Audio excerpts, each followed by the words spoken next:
আসসালামু আলাইকুম। দেশ ও জনপদের সংবাদে আপনাদের আমন্ত্রণ জানাচ্ছি আমি স্বর্ণা এবং আমার সাথে সাংকেতিক ভাষায় উপস্থাপন করছেন মোহাম্মদ আরিফুল ইসলাম। দেশের বন্যা উপদ্রুত ৫ জেলার পরিস্থিতির উন্নতি হয়েছে। অপরদিকে আগামী ২৪ ঘন্টায় উজানে ভারী বৃষ্টিপাতের সম্ভাবনা না থাকায় সার্বিক বন্যা পরিস্থিতির উন্নতি হচ্ছে। ত্রাণ ও দুর্যোগ মন্ত্রণালয়ের সর্বশেষ ব্রিফিংয়ে জানানো হয়েছে, ভয়াবহ আকস্মিক এই বন্যায় এখন পর্যন্ত ১৮ জনের মৃত্যু হয়েছে। পানিবন্দী হয়ে পড়েছে ৯.৫ লাখ পরিবার, আর ক্ষতিগ্রস্ত হয়েছে আরও প্রায় ৫০ লাখ মানুষ। রিপোর্ট শফিউল্লাহ সুমনের। গত ২৪ ঘন্টায় বৃষ্টি কমে এসেছে দেশের বন্যা উপদ্রুত জেলাগুলোতে। বৃষ্টিপাত কমে এসেছে সীমান্তবর্তী ভারতের ত্রিপুরা অঞ্চলেও। ফলে দেশের উত্তর পূর্বাঞ্চল, পূর্বাঞ্চল ও দক্ষিণ পূর্বাঞ্চলের প্রধান নদীগুলোর পানি ধীরগতিতে কমছে। বন্যা কবলিত জেলা কুমিল্লা, চট্টগ্রাম, ফেনী, নোয়াখালী, মৌলভীবাজার, সিলেট ও হবিগঞ্জের পানির গতিও কিছুটা কমে এসেছে। এদিকে আবহাওয়া অফিস জানায়, বন্যা কবলিত জেলাগুলোতে আজ ভারী বৃষ্টিপাতের সম্ভাবনা না থাকলেও আগামীকাল বৃষ্টিপাত হতে পারে। এদিকে আবহাওয়া অফিস ও বন্যা সতর্কীকরণ কেন্দ্র জানায়, বর্তমানে দেশের পূর্বাঞ্চলীয় ৬টি প্রধান নদীর ৯টি পয়েন্টে পানি বিপদসীমার উপর দিয়ে প্রবাহিত হচ্ছে। তবে সবগুলো পয়েন্টে পানি গত ২৪ ঘন্টায় হ্রাস পেয়েছে। এর মধ্যে উল্লেখযোগ্য মনু নদী মৌলভীবাজার পয়েন্টে বর্তমানে বিপদসীমার ৯১ সেন্টিমিটার এবং গত ২৪ ঘন্টায় এখানে ২৩ সেন্টিমিটার হ্রাস পেয়েছে। খোয়াই নদী হবিগঞ্জের বাল্লা পয়েন্টে বিপদসীমা ৪৪ সেন্টিমিটার, কিন্তু গত ২৪ ঘন্টায় এখানে ১৫৫ সেন্টিমিটার পানি হ্রাস পেয়েছে। গোমতী নদী কুমিল্লা পয়েন্টে বিপদসীমা ৯৬ সেন্টিমিটার উপরে রয়েছে, কিন্তু গত ২৪ ঘন্টায় এখানে ২২ সেন্টিমিটার পানি হ্রাস পেয়েছে।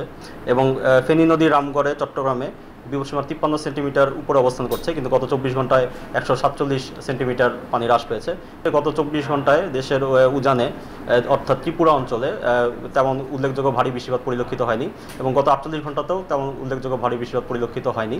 বাংলাদেশের সীমান্তবর্তী ভারতীয় অঞ্চলেও ভারী বৃষ্টিপাতের সম্ভাবনা না থাকায় মৌলভীবাজার ও হবিগঞ্জ জেলার মনু, খোয়াই ও ধলাই নদ সংলগ্ন নিম্নাঞ্চলের বন্যা পরিস্থিতি কিছুটা উন্নতি হতে পারে। একইভাবে কিছুটা উন্নতি হতে পারে ফেনী, কুমিল্লা ও চট্টগ্রাম জেলার মহুরী, ফেনী, হালদা ও গোমতী নদী সংলগ্ন নিম্নাঞ্চলের বন্যা পরিস্থিতিও। শফিউল্লাহ সুমন, বাংলাদেশ টেলিভিশন। টানা বৃষ্টি ও উজান থেকে নেমে আসা পাহাড়ি ঢলে দেশের ১১ জেলায় ভয়াবহ বন্যা দেখা দিয়েছে। প্লাবিত হচ্ছে গ্রামের পর গ্রাম। কোথাও কোথাও আবার পানি কমতে শুরু করেছে। বন্ধ রয়েছে শিক্ষা প্রতিষ্ঠান। দুর্যোগ মোকাবেলায় এসব এলাকায় খোলা হয়েছে আশ্রয় কেন্দ্র। প্রশাসনের পক্ষ থেকে ত্রাণ তৎপরতা অব্যাহত রয়েছে। জেলা সংবাদ প্রতিনিধিদের পাঠানো তথ্যচিত্র আরও জানাচ্ছেন তুলনা আফরিন। ফেনীর বন্যা পরিস্থিতির কোথাও কোথাও উন্নতি হচ্ছে, আবার কোথাও কোথাও অবনতি ঘটেছে। পরশুরাম, ফুলগাজী ও ছাগলনাইয়ায় পানি নামতে শুরু করেছে। এদিকে উজান থেকে পানি আসা অব্যাহত থাকায় দাগনভূঞা ও সোনাগাজী উপজেলার বন্যা পরিস্থিতি আরও অবনতি ঘটেছে। স্থায়ী আশ্রয় কেন্দ্র ছাড়াও স্কুল, কলেজ, মাদ্রাসা, মসজিদ, মন্দির, বহুতল ভবন সহ বিভিন্ন স্থাপনায় বানভাসী মানুষের তিল ধারণের ঠাঁই নাই। উদ্ধারের পাশাপাশি চলছে ত্রাণ কার্যক্রম। সেনাবাহিনী, নৌবাহিনী পাশাপাশি বিভিন্ন রাজনৈতিক দল ও স্বেচ্ছাসেবী সংস্থা ত্রাণ বিতরণ করছেন। কুমিল্লায় গোমতী নদীর বাঁধ ভেঙে নতুন করে বন্যা ছড়িয়ে পড়ল বুড়িংচং সহ আশপাশের এলাকা, যার ফলে পানিবন্দী হয়ে পড়েছে কয়েক হাজার মানুষ। কুমিল্লায় ১৮টি উপজেলার সবকটিতে বন্যার পানি ছড়িয়ে পড়েছে। এতে তলিয়ে গেছে বসতবাড়ি, ফসলি জমি, মাছের খামার ও গবাদি পশু। কুমিল্লা জেলা প্রশাসক জানান, জেলায় স্থায়ী অস্থায়ী ৭২৪টি আশ্রয়কেন্দ্র খুলে দেয়া হয়েছে। এখন পর্যন্ত প্রায় ৪৫,০০০ মানুষ আশ্রয়কেন্দ্রে আশ্রয় গ্রহণ করেছে। কয়েকদিনের টানা ভারী বর্ষণ ও উজান থেকে নেমে আসা পানিতে তলিয়ে গেছে নোয়াখালীর ৮টি উপজেলার বসতঘর, গ্রামীণ সড়ক ও শিক্ষা প্রতিষ্ঠান। পানিবন্দী হয়ে পড়েছে ২০ লাখের বেশি মানুষ। শিক্ষা প্রতিষ্ঠান বন্ধ করে সেখানে খোলা হয়েছে আশ্রয় কেন্দ্র। পানিবন্দী অসহায় মানুষদের মাঝে সরকারি সহায়তার পাশাপাশি সেনাবাহিনী, বিএনপি, জামায়াত ইসলাম, ছাত্র জনতা, রেড ক্রিসেন্ট সহ স্থানীয় স্বেচ্ছাসেবী সংগঠন শুকনো ও রান্না করা খাবার পৌঁছে দিচ্ছে। টানা কয়েকদিনের প্রবল বর্ষণ ও পাহাড়ি ঢলে চট্টগ্রামের মিরসরাই, ফটিকছড়ি, হাটহাজারী, রাউজান সহ বিভিন্ন উপজেলার অধিকাংশ ইউনিয়ন বন্যা কবলিত হয়ে যায়। গতকাল থেকে বন্যার পানি কিছুটা কমেছে। বন্ধ হয়ে যাওয়া সড়ক যোগাযোগ চালু হয়েছে। এখনও কিছু কিছু এলাকায় মানুষ পানিবন্দী হয়ে আছে। বন্যা দুর্গত এলাকায় সরকারের পাশাপাশি বেসরকারি প্রতিষ্ঠান ও ব্যক্তি উদ্যোগে ত্রাণ ও রান্না করা খাবার বিতরণ করা হচ্ছে। মৌলভীবাজারে সার্বিক বন্যা পরিস্থিতি অপরিবর্তিত রয়েছে। পানি কমতে থাকলেও এখনও বিভিন্ন নদ নদীর পানি বিপদসীমার ওপর দিয়ে প্রবাহিত হচ্ছে। চরম দুর্ভোগে জীবনযাপন করছেন বানভাসী লাখো মানুষ। এসব দুর্গত মানুষের পাশে দাঁড়িয়েছে সরকার, পাশাপাশি শিক্ষার্থী, রেড ক্রিসেন্ট, স্কাউট সহ বিভিন্ন স্বেচ্ছাসেবী সংগঠন। লক্ষ্মীপুরে গতকাল দিনে বৃষ্টি না হলেও রাতে ভারী বৃষ্টিপাত ও মেঘনার জোয়ার এবং উজান থেকে পানি নেমে আসার কারণে উপকূলের আরও নতুন নতুন এলাকা প্লাবিত হয়েছে। জেলায় নতুন করে 1 লাখ সহ পানিবন্দী রয়েছে প্রায় 7 লাখ মানুষ। তবে বিএনপি, জামায়াত সহ বিভিন্ন রাজনৈতিক দলের পাশাপাশি স্বেচ্ছাসেবী সংগঠনগুলো এবং সরকারিভাবে বন্যার্তদের মাঝে শুকনো খাবার ও চাল ডাল সহ নানা সামগ্রী বিতরণ করা হচ্ছে। কয়েকদিনের টানা বর্ষণ ও উজান থেকে নেমে আসা ঢলে নারায়ণগঞ্জের শীতলক্ষ্যা, ধলেশ্বরী ও ব্রহ্মপুত্র সহ 6টি নদীতে পানি বৃদ্ধি অব্যাহত রয়েছে। চাঁদপুর সদর উপজেলার রাজরাজেশ্বর ইউনিয়নের চিরারচর এলাকায় পানিবন্দী অসহায় মানুষের মাঝে ত্রাণ সামগ্রী বিতরণ করেছে চাঁদপুর নৌ পুলিশ। লক্ষ্মীপুরে বন্যার্তদের মাঝে শুকনো খাবার, পানি ও স্যালাইন ও পানি বিশুদ্ধকরণ ট্যাবলেট বিতরণ করেছে জেলা পুলিশ। তুলনা আফরিন, বাংলাদেশ টেলিভিশন। বন্যা পরিস্থিতি উন্নতির দিকে যাচ্ছে। এছাড়া পানিবাহিত রোগ যাতে ছড়িয়ে না পড়ে সেজন্য নির্দেশনা দেওয়া আছে বলে জানিয়েছে দুর্যোগ ব্যবস্থাপনা ও ত্রাণ মন্ত্রণালয়। আজ সচিবালয়ে দুর্যোগ ব্যবস্থাপনা ও ত্রাণ মন্ত্রণালয়ের সম্মেলন কক্ষে এক প্রেস ব্রিফিংয়ে কথা জানান সচিব মোহাম্মদ কামরুল হাসান। তিনি বলেন, বন্যা আক্রান্ত 11টি জেলার মধ্যে 77 উপজেলার বন্যা প্লাবিত এবং ক্ষতিগ্রস্ত হয়েছে আরও 587টি ইউনিয়ন ও পৌরসভা। বন্যায় কুমিল্লা, ফেনী, নোয়াখালী, চট্টগ্রাম, ব্রাহ্মণবাড়িয়া, লক্ষ্মীপুর ও কক্সবাজারে মোট 18 জনের মৃত্যু হয়েছে। সচিব বলেন, পানিবন্দী ও ক্ষতিগ্রস্ত লোকদের আশ্রয় প্রদানের জন্য মোট 3527টি আশ্রয়কেন্দ্র খোলা হয়েছে। এছাড়াও 11 জেলার ক্ষতিগ্রস্তদের চিকিৎসা সেবা প্রদানের জন্য মোট 770টি মেডিকেল টিম চালু রয়েছে। আমাদের এই মন্ত্রণালয়ের দায়িত্ব নিয়োজিত মাননীয় উপদেষ্টা তিনি এই মুহূর্তে ফেনীতে অবস্থান করছেন এবং ওখান থেকে ওই অঞ্চলের সবকিছু পরিদর্শন করছেন এবং পরিবীক্ষণ করছেন। আর জেলাগুলোতে কাজ করছে বৈষম্য বিরোধী ছাত্র আন্দোলন যারা সমন্বয়ক রয়েছেন তারা, স্থানীয় জনসাধারণ, সেনাবাহিনী, নৌবাহিনী, মেডিকেল টিম, এছাড়া ফায়ার সার্ভিস, সিভিল ডিফেন্স এবং অন্যান্য যারা এখান থেকে স্বেচ্ছাসেবকবৃন্দ আছেন তারা একসাথে সমন্বিতভাবে কাজ করছেন। আগামী 24 ঘন্টায় দেশের উত্তর পূর্বাঞ্চল এবং তৎসংলগ্ন উজানে ভারী বৃষ্টিপাতের সম্ভাবনা নেই। এই সময়ে মৌলভীবাজার, হবিগঞ্জ জেলার মনু, খোয়াই, ধলাই নদী এবং সংলগ্ন এলাকা বন্যা পরিস্থিতির উন্নতি হবার সম্ভাবনা রয়েছে। বন্যা পরবর্তী সময়ে পানিবাহিত রোগ যেটি আছে এটি যেন ছড়িয়ে না পড়ে, এই ব্যাপারে আমাদের পূর্ব প্রস্তুতি আছে। কুমিল্লা সদর উপজেলা বিবির বাজার উচ্চ বিদ্যালয় মাঠে গতকাল কুমিল্লা মহানগর ও জেলা বিএনপির ত্রাণ বিতরণ অনুষ্ঠানের আয়োজন করা হয়। বিএনপি স্থায়ী কমিটির সদস্য সালাউদ্দিন আহমেদ, জেলা বিএনপির আহ্বায়ক এবং কেন্দ্রীয় বিএনপি ত্রাণ ও পুনর্বাসন বিষয়ক সম্পাদক সহ নেতৃবৃন্দ এ সময় উপস্থিত ছিলেন। এ সময় বন্যা কবলিত মানুষের মাঝে নগদ অর্থ, শুকনো খাবার বিতরণ করা হয়।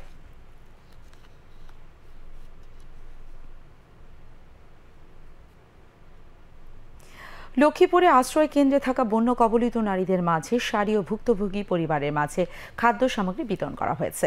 আজ লক্ষ্মীপুর পৌর আইডিয়াল কলেজে আশ্রয় নেওয়া ভুক্তভোগীদের দেখতে এবং ত্রাণ সামগ্রী বিতরণ করেন বিএনপি স্থায়ী কমিটির সদস্য আমির খসরু মাহমুদ চৌধুরী। ভারতের সাথে পানি চুক্তির ন্যায্য হিস্যার দাবি এবং ডম্বুর বাঁধ ও গজলডোবা বাঁধ খুলে দিয়ে দেশে আকস্মিক বন্যা সৃষ্টির প্রতিবাদে বিক্ষোভ মিছিল করেছে বৈষম্য বিরোধী ছাত্র আন্দোলনের শিক্ষার্থী ও সাধারণ মানুষ। জেন্ডার প্রতিনিধিদের পাঠানো তথ্য ছবিতে বিস্তারিত রুমান আক্তারের রিপোর্টে। সম্প্রতি কোনো রকম নোটিশ ছাড়াই ভারত সরকার কর্তৃক ডুম্বুর ও গজলডোবা বাঁধ খুলে দিয়ে দেশের কয়েকটি জেলায় ভয়াবহ বন্যা সৃষ্টির প্রতিবাদে এবং ভারতের পানি আগ্রাসনের বিরুদ্ধে টাঙ্গাইলে বিক্ষোভ মিছিল ও প্রতিবাদ সমাবেশ অনুষ্ঠিত হয়েছে। গতকাল জুম্মার নামাজের পর বৈষম্য বিরোধী ছাত্র আন্দোলনের উদ্যোগে কেন্দ্রীয় জামে মসজিদ থেকে একটি বিক্ষোভ মিছিল বের হয়। পূর্ব সতর্কতা ছাড়া ডুম্বুর বাঁধ খুলে দিয়ে দেশের বিভিন্ন অঞ্চলে ভয়াবহ বন্যা সৃষ্টি ও ভারতীয় পানি আগ্রাসনের বিরুদ্ধে প্রতিবাদ বিক্ষোভ মিছিল করেছে বৈষম্য বিরোধী ছাত্র জনতা। গতকাল কুষ্টিয়া সরকারি কলেজ মাঠ প্রাঙ্গণ থেকে বৈষম্য বিরোধী প্রধান সমন্বয়ক কৌশিকের নেতৃত্বে একটি মিছিল বের করে শহরের বিভিন্ন সড়ক প্রদক্ষিণ শেষে মজমপুর গেটে গিয়ে শেষ হয়। ভারতের সাথে দেশের আন্তর্জাতিক নদীর পানির ন্যায্য হিস্যার দাবিতে এবং উদ্দেশ্য প্রণোদিতভাবে ডুম্বুর ও গজলডোবা বাঁধ খুলে বন্যা সৃষ্টির প্রতিবাদে গতকাল বরগুনা প্রেস ক্লাব চত্বরে সাধারণ শিক্ষার্থী ও জনগণের অংশগ্রহণে এক বিক্ষোভ সমাবেশ অনুষ্ঠিত হয়েছে। ভারত সরকার কর্তৃক বাঁধ খুলে দিয়ে দেশকে বন্যার দিকে ঠেলে দেওয়ার প্রতিবাদে বিক্ষোভ মিছিল করেছে মেহেরপুরের ছাত্র সমাজ। মিছিলটি শহরের শহীদ ডক্টর শামসুজ্জোহা নগর উদ্যান থেকে শুরু করে বড়বাজার প্রদক্ষিণ করে পুনরায় উদ্যানে এসে শেষ হয়। পরে সেখানে সংক্ষিপ্ত বক্তব্য দেন ছাত্রনেতারা। রুমানা আক্তার, বাংলাদেশ টেলিভিশন। মানিকগঞ্জ জেলার শিবালয় উপজেলার পাটুরিয়া এলাকায় সোলার পাওয়ার প্ল্যান্ট পরিদর্শন করেছেন অন্তর্বর্তীকালীন সরকারের বিদ্যুৎ, জ্বালানি ও খনিজ সম্পদ, সড়ক পরিবহন ও সেতু মন্ত্রণালয় এবং রেলপথ মন্ত্রণালয়ের উপদেষ্টা মোহাম্মদ ফাউজুল কবির খান। এ সময় সাংবাদিকদের সাথে প্রশ্নের জবাবে তিনি বলেন, বিদ্যুৎ খাতে বছরে 42,000 কোটি টাকা ভর্তুকি দিচ্ছে সরকার। এ সময় বিদ্যুৎ বিভাগের সিনিয়র সচিব হাবিবুর রহমান, বাংলাদেশ বিদ্যুৎ উন্নয়ন বোর্ডের চেয়ারম্যান এম রায়হান আখতার উপস্থিত ছিলেন।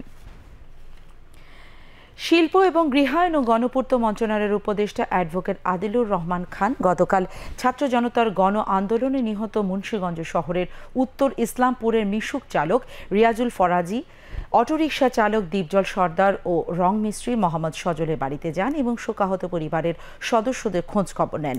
এ সময় উপদেষ্টা বলেন, ক্ষতিগ্রস্ত পরিবারগুলোকে সহায়তা প্রদানে একটি ফাউন্ডেশন করা হচ্ছে। বন্যায় দেশের বেশ কয়েকটি জেলায় প্লাবিত হওয়ায় লক্ষ লক্ষ মানুষ পড়েছে চরম দুর্ভোগে। সীমাহীন কষ্টে জীবন পার করছে পানিবন্দী মানুষেরা।